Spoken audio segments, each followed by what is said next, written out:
గోమాతను పూజించడం కంటికి రెప్పలా కాపాడుకోవటం మన హిందూ ధర్మం బోధిస్తుందని శ్రీ రామచంద్ర గోపాలకృష్ణ మఠాధిపతి యోగానంద సరస్వతి అన్నారు.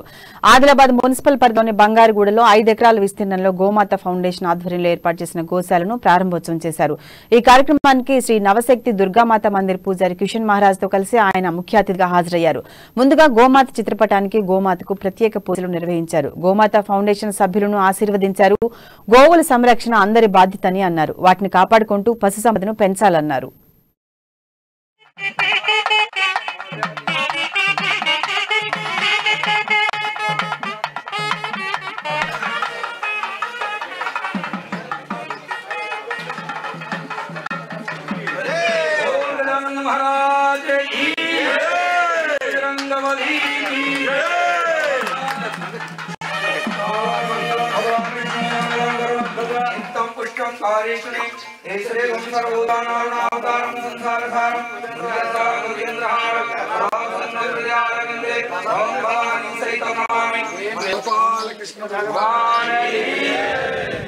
మన ఊరి పేరైన ఎడ్లాపురాన్ని సార్థకం చేయాలంటే మన ఊర్లో కొన్ని లక్షల ఎడ్లు తయారు కావాలంటే ఆ ఎడ్లకు జన్మనిచ్చే ఆవు తయారు కావాలి.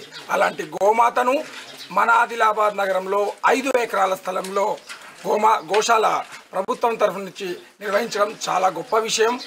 ఇలాంటి మా ఆదిలాబాద్లో మొట్టమొదటిసారిగా ప్రభుత్వం తరఫు నుంచి మున్సిపాలిటీ మరియు ప్రభుత్వ సహాయ సహకారాల మేరకు 5 ఎకరాల స్థలంలో గోశాల నిర్మాణం చేయడం జరుగుతూ ఉన్నది.